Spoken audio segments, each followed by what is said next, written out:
Whether you've been practicing the 5 Tibetan Rites or even the number 6, both combined, there is something you can't control. No matter what you do in this life, who you are, and how experienced you might be in either yoga or any other spiritual discipline, you cannot control those sexual urges, deal with haters, or many of the things that come from outside. These forces control you, and the struggle is real. You feel their weight, and you know action is needed. You feel like wasting your life being a slave of these powerful and negative forces that constantly push you to waste your most precious energy, leaving you drained like a battery without any charge. Opening doorways or dimensional portals, allowing other entities to come in and take control of you. Is it because you're inferior? Is it because you believe you lack something that others who boast about living a balanced life have, but you don't? And sometimes, like sudden flashes, you feel the need to take action. You feel the urge to change, to become a better person, and to become the powerful being entirely in control of your life. Is it your lucky day if you listen with and from your heart? Let me tell you something I studied a long time ago, something you need to know to change, transform, and take control of yourself to become the powerful being you must be. I hope you stay for the conclusions. Of course, watching the conclusions won't tell you anything if you don't listen to the whole conversation. Like Morpheus says in The Matrix, but I can only show you the door. You're the one that has to walk through it. Practicing any spiritual discipline may be good for you, but let's see what Gnosis says about this. For those who don't know, Gnosis is a feminine Greek noun that means knowledge or awareness. Remember that word. It's a collection of religious ideas and systems combined in the late 1st century after Christ among Jewish and early Christians. Gnosis is extensive because, like everything else, humans always add more and more interpretations to things and complicate everything too much. And in almost all the cases, we either miss the point or do it on purpose. Without going too deep, because we could go back to ancient Egypt, some Gnostics followed the teachings of Hermes, the Trismegistus, a philosophical tradition called Hermetism, which is very interesting, and saw its axiom, as above, so below. Now, do you want to consider the idea that Hermes may have been taught, the Atlantean from ancient Egypt, and Anunnaki, or even Yeshua? Very interesting, but this is not the point of this conversation, so let's get back on track. Matter undergoes some pretty remarkable transformations. For example, sugar turns into alcohol and then becomes vinegar with the help of ferments. This whole process is basically one substance changing into another at a molecular level. We know through chemistry that radium gradually decays into lead. In the Middle Ages, alchemists spoke of more than just the physical transmutation of lead into gold. They typically aim to symbolize transforming from the lead of the personality to the gold of the spirit. However, it's evident that the plant is not born if the grain doesn't die. Every transformation has death and birth, or death and resurrection. Just clarifying, I'm not talking about religion. Humans are capable of transforming food to sustain life. The nourishment we ingest is divided into 3 categories, with food being the first. The transformation of food starts when our saliva interacts with it and continues in our stomach and intestines. Without these organs, the first category of food cannot be transformed. During digestion, vital principles are deposited in the blood, distributing them to all the body organs. Nevertheless, The most important nourishment for our body is not the food that enters in it. The second kind of food is prana, which enters our physical body with oxygen through breathing. Without doubt, there is an organ or special organs for transforming the nourishment that enters through the nose. So the lungs absorb oxygen, and this oxygen and the prana in it are later deposited throughout the bloodstream. And finally, there is a third kind of nourishment, which is in fact even more important. I am emphatically referring to the impressions. Our body is nourished especially by impressions. If the air didn't impress our lungs and blood, we wouldn't live. If food didn't impress the stomach and intestinal tract, we wouldn't be able to live either. So impressions are fundamental. Unfortunately, unlike what happens with the food and air we breathe, we don't have an organ capable of transforming impressions. There's no organ for the digestion and transformation of the impressions. Let me make this more straightforward. If a food, for example, passed through the stomach and didn't transform, the body couldn't assimilate its principle, its vitamins, and its proteins. It would simply be indigestion. If the air, as it surrounds us, did not suffer a transformation before reaching the blood, what would happen? So, as you will understand, everything needs to go through a transformation. However, from the nature point of view, there's no need for the intellectual animal to transform its impressions. Yet, if we want to stop being simply intellectual animals and become something better, authentic beings, we must learn how to transform the impressions. And as Gnostics taught, this was possible only if you had the basic esoteric knowledge and understood the reason for that need. Most people in the practical life field believe that this physical world will give them what they crave, and it's a tremendous mistake. Life in itself lacks transcendent meaning, and so we need to transform it into something superior. However, we couldn't really transform our lives if we didn't transform our impressions. There's no such thing as external life. What I'm saying was revolutionary when it was taught, and it's still revolutionary today because everyone believes that the physical is real. But if we go a little deeper, what we perceive at every moment are only impressions. Life is a succession of impressions. The person we see sitting on a chair, the one who smiles at us from over there, the child who plays with his bike, the bird that happily sings on the branch, etc., is something real for us, right? But if we meditate deeply on everything we see, we come to the conclusion that these are just impressions, and they come to mind through the windows of the senses. If we didn't have, for example, eyes to see, ears to hear, touch to touch, smell to smell, or even taste the food that enters our body, would this so-called physical world exist for us? Of course not. All life events reach the mind in the form of impressions. All events reach the brain in the form of impressions. Joy, sadness, hope, despair, problems, worries, etc. come to the mind as impressions. Any circumstance, any event, no matter how insignificant, always comes to the mind as impressions. But again, as we don't have an organ capable of transforming or digesting impressions, they become psychic aggregates. That is, they become egos.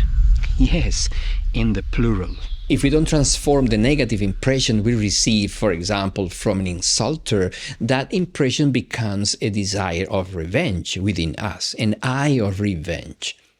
If we don't transform the impression that a glass of wine gives us, such an impression can become an eye of intoxication. Suppose we don't transform the impression a person of the opposite sex or the same one, etc., gives us, unquestionably in that case, this could become an eye of lust. And if we don't transform the impression that comes to our mind related to a fortune, such an impression can become an eye of greed. Suppose we see a provocative woman, man, or whatever makes us happy, and we don't transform those impressions, these feelings could grow and demand us to even be sexually involved with that person as a result. Such a desire is the mechanical result of the impression received and is reflected to our psyche in the form of an inhuman element, a new I of lustful type, which is added to the already existing sum of inhuman elements that entirely constitute the ego, the myself, the self. There's anger, greed, lust, envy, pride, laziness, and gluttony in us. Why anger? Well, because many impressions came to us and we never transformed them. The mechanical result of such impressions was anger. They were the egos that live in our psyche and constantly make us feel that anger. And it's the same with greed, lust, etc. Today we have to work on impressions and their mechanical result. All the work in our life is, or should be, about knowing how to transform the impressions and eliminate the mechanical result they produced in the past. So not transforming impressions is equivalent to creating egos. We don't only have the egos we own, those we bring from previous existences, but worse, we are creating new egos every day, which is tragic. It's crucial to stop creating egos. That is possible only by digesting and transforming the impressions. But how do we digest them? In what way? How do we transform them in something different? Would that be possible? Yes, it is possible. How? Through consciousness. If we put what we call consciousness between impressions and the mind, the impressions are transformed. Normally, impressions hurt the mind, and the mind then reacts against the impacts coming from the outside world. Someone hits us, we hit back. If they insult us, we insult back. If they urge us to drink, we drink, etc. The mind always reacts sooner or later against the impacts coming from the outside world. It's like that Coca-Cola commercial where on a hot day we see a person drinking from an icy bottle. Some of us will react immediately and some others will react within a week. But there are many examples of all kinds. We must avoid such a reaction, and that would be possible only by interposing the consciousness between the mind and the impressions. But how can the consciousness receive the impressions and not the mind? The key is very simple. Never forget yourselves, your own beings. When we learn to live in a state of perception alert, novelty alert, or awareness, when we remember ourselves at every moment, we definitely become, or we start to become conscious. The beautiful thing is that consciousness receives the impressions that come from the outside world because consciousness can transform them into something different. Creative elements, superlative elements of being, diamond forces that serve to develop the chakras and multiple forces that serve to develop certain powers that exist in our internal constitution. The intellectual animal is a programmed robot, and its brain is a wonderful computer, a computer that sustains itself, a computer that mathematically calculates accurately, records visual waves, sound waves, records the outside and the inside, and supplies itself. It's an excellent first-class computer, but it's that, and nothing more than that, a computer. After that computer comes the physical organism, and the computer uses it to come and go, etc. Such a computer is in the hands of the ego, not the being. And the ego is the outcome of many undigested impressions, as we have discussed it. In our complex and often challenging world, full of distractions, highly impacted by social media, etc., a machine with a highly advanced computer takes action. Rather, the individual self The machine is what is acting. The machine can be considered human, while the being represents an intrinsic essence, which some refer to as the soul. Gnostics frequently refer to as the divine sparkle. And the being, what does it do?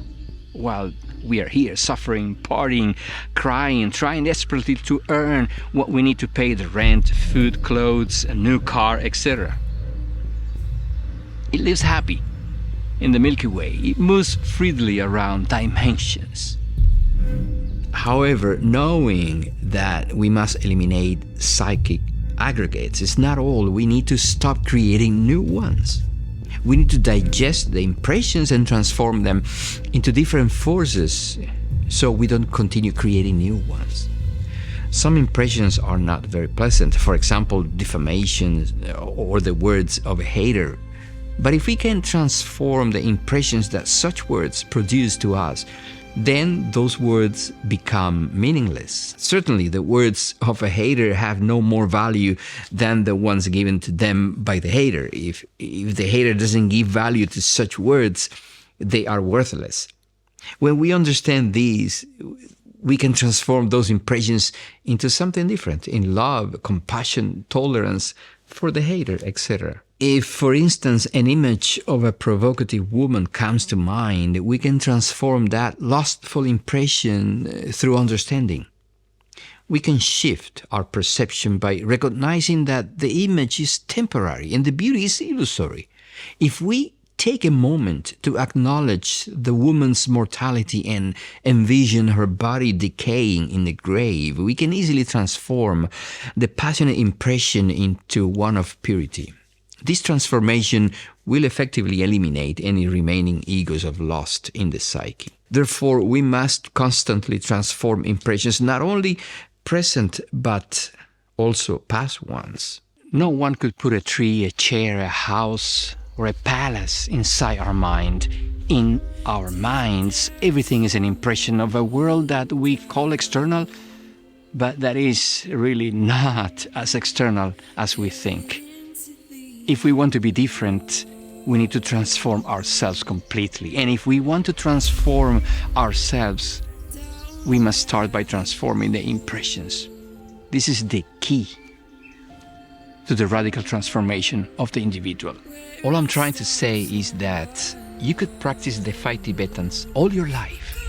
You can even practice the Tibetan number 6 all your life. And yes, there will be some benefits, many physical and spiritual benefits. But being completely awake, having your divine spark conscious, that's what you call Kundalini, may only awake once or twice in your lifetime if you're lucky and depending on how hard you'll work. But having it incarnated, constantly revive and conscious, not until you have dissolved all your egos. You understand now how to transform impressions to avoid creating new and more egos. We haven't discussed how to eliminate the one we already have. We haven't addressed the Gnostics' method of destroying them with the sword. That could be a topic for another conversation. For now, peace and love. We're going down.